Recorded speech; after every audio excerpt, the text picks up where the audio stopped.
This happened a while ago when I was home alone. It wasn't my first time being home alone, but what happened will terrify me if I'm ever home alone again. My parents had to go see my sick grandma, and she lived on the other side of the country, so it took at least 5 hours to get there. I wanted to go too, but I had an important exam the next day, so I stayed back. I don't have any siblings, so I had the house all to myself.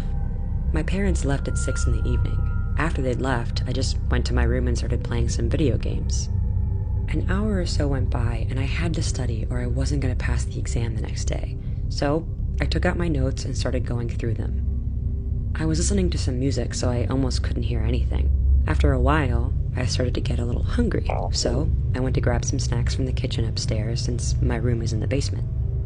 I was rummaging through the fridge when I heard a knock at the door.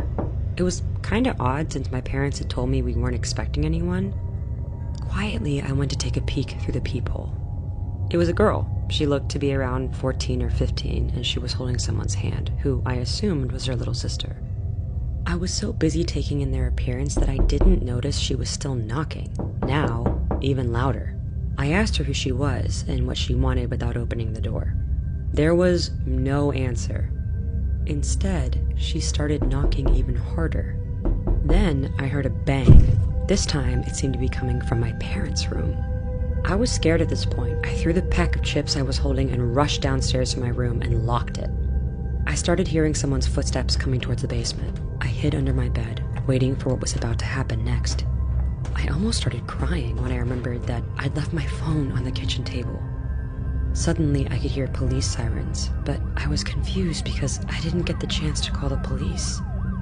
Turned out that my parents' room faced our neighbor's house. When she heard the bangs, she knew something was wrong, so she peeped through her blinds only to see a sketchy person was trying to break into our house through my parents' bedroom window. She immediately called 911.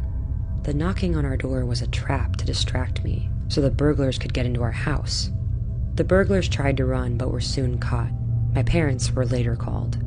I'm forever thankful to my neighbor for saving my life.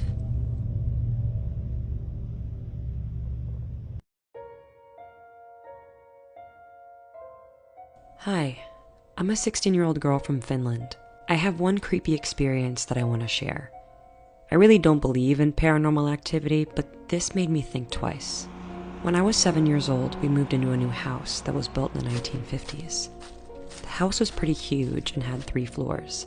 Back then, I had just one little sister. She was about 2 at the time. One day, my parents and my sister were just chilling at home. I wasn't in there because I was with my friends. That day, something strange happened with my sister. My mom asked her what's wrong, and my sister just pointed her finger at the stairwell and said, "That girl isn't my big sister." My mother thought it was just a child's imagination and shrugged it off. But my sister kept saying other things like, "There's a little girl, who's that girl?" And she pointed her finger to the empty stairs. This made my parents a little uncomfortable. A few weeks later, our family friends came to visit us. They had a 3-year-old kid. Let's call her Hannah. Hannah sat around our kitchen table. The table has a straight eye line to the stairwell.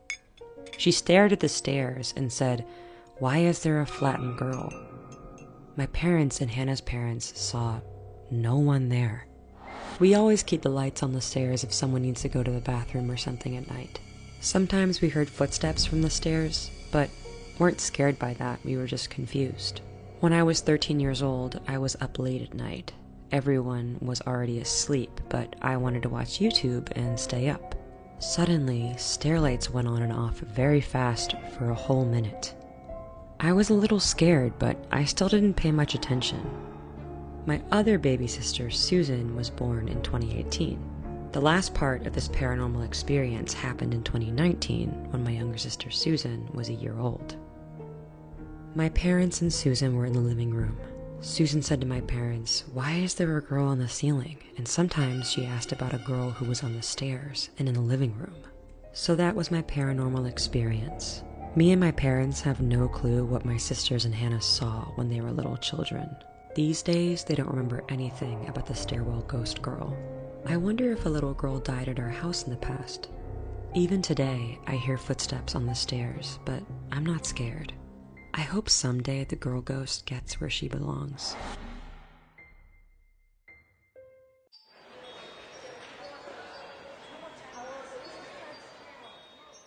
My name is Nathan Mendez. I am from Houston, Texas, and this is a very sad story that I am about to share.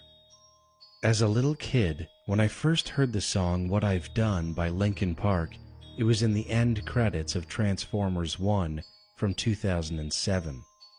Thanks to Transformers, I became a Linkin Park fan even though Chester Bennington died. Or so I thought. Fast forward to 2022. On April 10th, I went to the Houston Galleria Mall. The Houston Galleria Mall is one of the biggest shopping malls in Houston, Texas. My family and I were looking for formal clothes to wear for church on Easter Sunday. When my mother was in a store called Bed Bath & Beyond, I waited outside.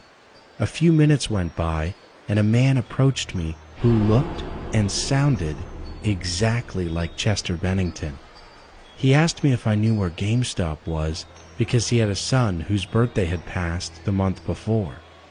I pointed him in the right direction, but before I let him go about his business, I asked the man, "What is your son's name?" He answered Tyler. I asked him another question. "Are you Chester Bennington of Linkin Park?" But he didn't answer that question. He just turned and ran away. I even thought to myself, that can't be Chester Bennington because he died on July 20th of 2017.